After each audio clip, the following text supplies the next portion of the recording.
Hello everyone, welcome to this channel. आपका इस channel में बहुत बहुत स्वागत है। आपको तो पता ही होगा कि हमने एक क्विक रिवीजन सीरीज स्टार्ट की है फॉर सीटेट और टेट एग्जामिनेशन के लिए, यूपी टेट एग्जामिनेशन के लिए। क्विक रिवीजन सीरीज में हम क्वेश्चन पे प्रैक्टिस कर रहे हैं, एग्जाम ओरिएंटेड जो क्वेश्चंस हैं जो एग्जाम में बार बार रिपीट होते हैं। अगर क्विक रिवीजन सीरीज की सारे के सारे क्लासेस को आपने देख लिया तो आप बहुत आसानी से फुल मार्क्स प्राप्त कर पाएंगे इस एग्जाम में। आइए इसे स्टार्ट करते हैं। नेक्स्ट क्वेश्चन है, कह रहा है दो प्राकृत संख्याओं का योग 8 है, यदि उनके व्युत्क्रमों का योग 8/15 है तो संख्याएं ज्ञात कीजिए। ध्यान से देखिए, बहुत आसान क्वेश्चन है। कह रहा है दो प्राकृतिक संख्याओं का योग 8 है, तो दो प्राकृतिक संख्याएं मान लीजिए आप a और b है। दो प्राकृतिक संख्याएं कौन सी है भाई? a और b है। ठीक है, कह रहा है दो प्राकृतिक संख्याओं का योग 8 है, तो योग कर दीजिए भाई a plus B. a plus B क्या है? दो प्राकृतिक संख्याओं का योग क्या है? 8 है। कह रहा है उनके व्युत्क्रमों का योग 8/15 है, तो संख्याएं ज्ञात कीजिए। उनके व्युत्क्रम, तो संख्या ये है, ये दोनों संख्याएं हैं, इनका व्युत्क्रम, a का व्युत्क्रम क्या हो जाएगा? 1/a, और b का व्युत्क्रम क्या हो जाएगा? 1/b। कह रहा है उनके व्युत्क्रमों का योग, योग मीन्स जोड़, तो इनके व्युत्क्रम 1/a, इसका व्युत्क्रम 1/b, दोनों का योग मीन्स बीच में धन कर देंगे। इनका योग कितना है भाई? 8/15 दे रखा है, 8/15। ध्यान से देखिए, बहुत आसान है।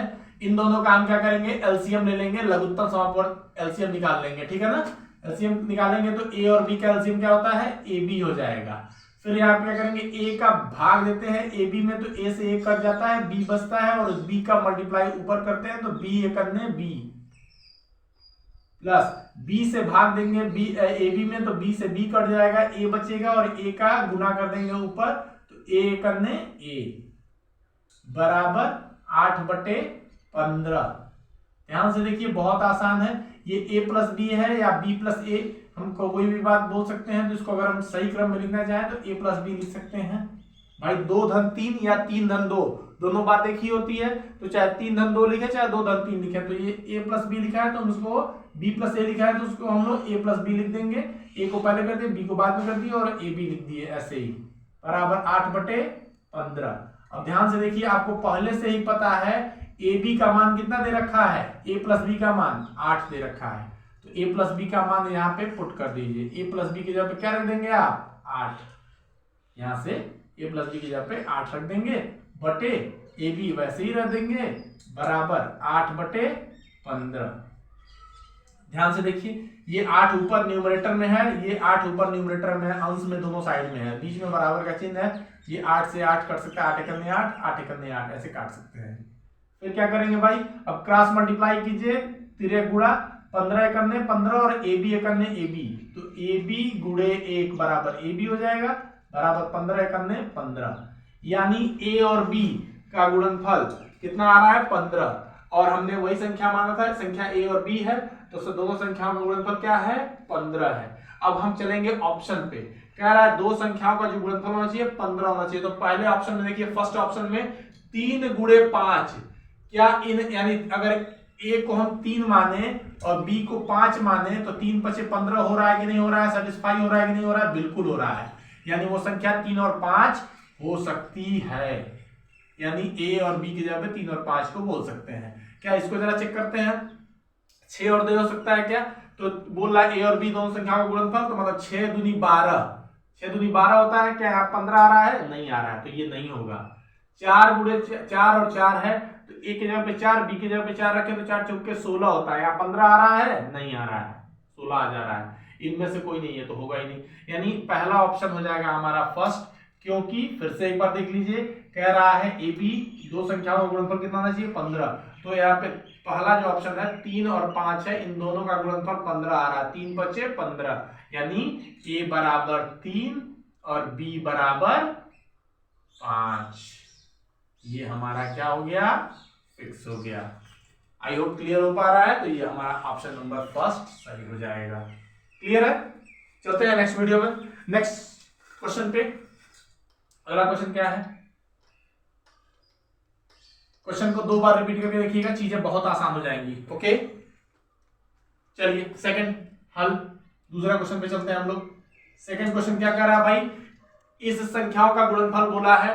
देखिए गुणनफल बहुत आसान होता है, 2 गुणे 0.2 गुणे 0.02 गुणे 20, ये करना है मल्टीप्लाई। देखिए बहुत आसान है, क्या करना होता है, दशमलव से घबराने की कोई जरूरत नहीं है, केवल जितने भी डिजिट है 2 है, यहाँ 2 है, यहाँ 2 है, यहाँ 2 है, सारे 2 का आपस में मल्टीप्लाई कर लीजिए, गुना कर लीजिए।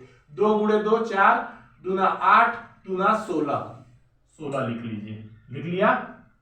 अब देखिए दशमलव वाला, ये जो दशमलव लगा है एक स्थान 2 स्थान पे, और ये दशमलव लगा है एक स्थान पे, तो 2 स्थान यहाँ मिल गया और एक स्थान यहाँ पे, मतलब कितने स्थान पे हो गया, 3 स्थान पे हो गया।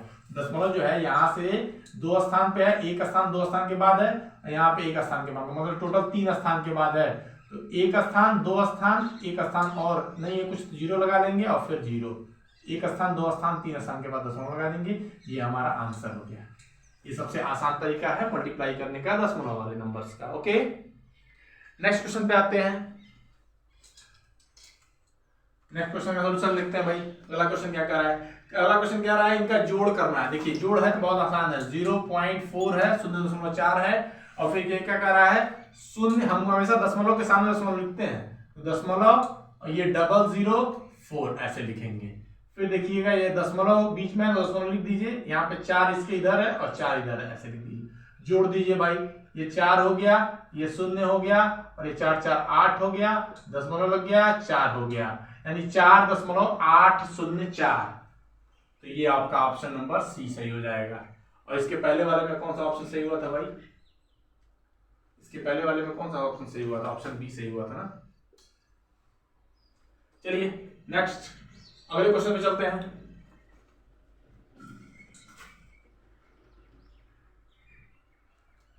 अगले क्वेश्चन पे चलते हैं, क्वेश्चन नंबर 4। क्वेश्चन नंबर 4 एक बहुत अच्छा क्वेश्चन है, ये भी कई बार टीटी और सीटेट एग्जाम यूपीटेट में आ चुका है। एक बार देखिए क्या रहा है, एक पार्टी में 10 व्यक्ति होते हैं। एक पार्टी में कितने व्यक्ति हैं, 10 व्यक्ति हैं।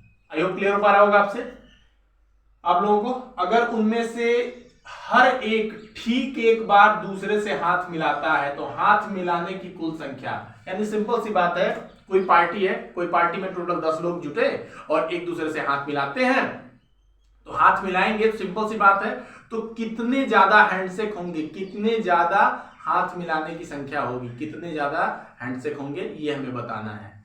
तो वही बोला है, हाथ मिलाने की कुल संख्या बताइए, कितने संख्या में एक दूसरे से हाथ मिलाए जाएंगे, यानी पार्टी में टोटल 10 लोग हैं। देखिए इस तरह के क्वेश्चन को सॉल्व करने का एक छोटा सा ट्रिक होता है, जिसको आप केवल याद कर लीजिए, दिमाग में बैठा लीजिए, बहुत आसानी से क्वेश्चन को सॉल्व कर पाएंगे। इसमें बहुत ज्यादा दिमाग लगाने की जरूरत नहीं होती। जब भी हैंडशेक वाला क्वेश्चन आए, जब भी हाथ मिलाने वाला क्वेश्चन आए, इसके लिए बहुत आसान सी एक ट्रिक है, उसको जरूर याद रखिए।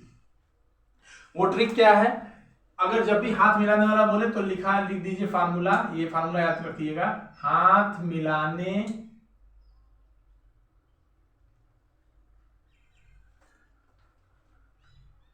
की कुल संख्या, हाथ मिलाने की कुल संख्या जो होती है वो बराबर होती है किसके, व्यक्ति की संख्या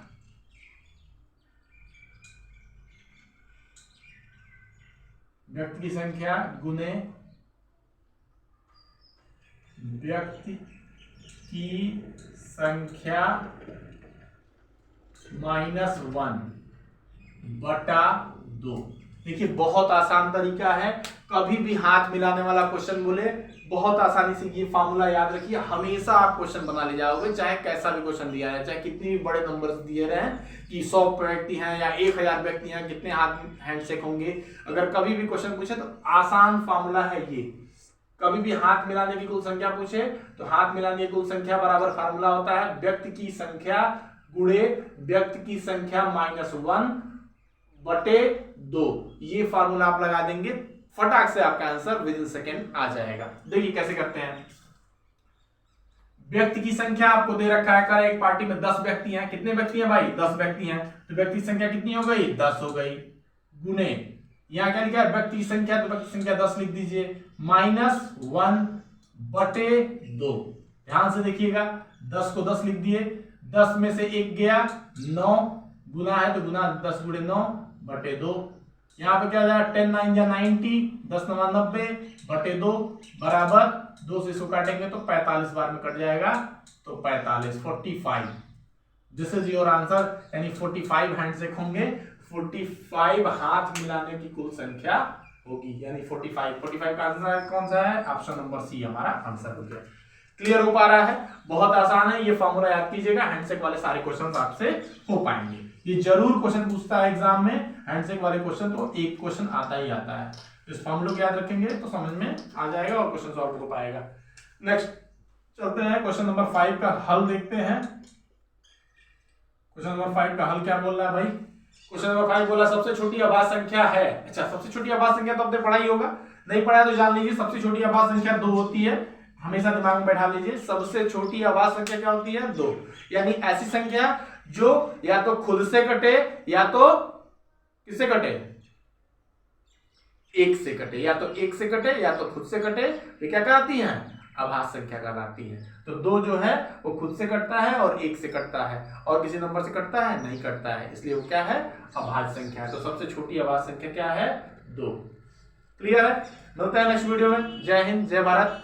आप वीडियो को ज्यादा से ज्यादा लाइक कीजिए, शेयर कीजिए और सब्सक्राइब कीजिए, ओके? क्योंकि काफी इंफॉर्मेटिव वीडियो मिल रही है आपको और एग्जाम ओरिएंटेड वीडियो मिल रही है।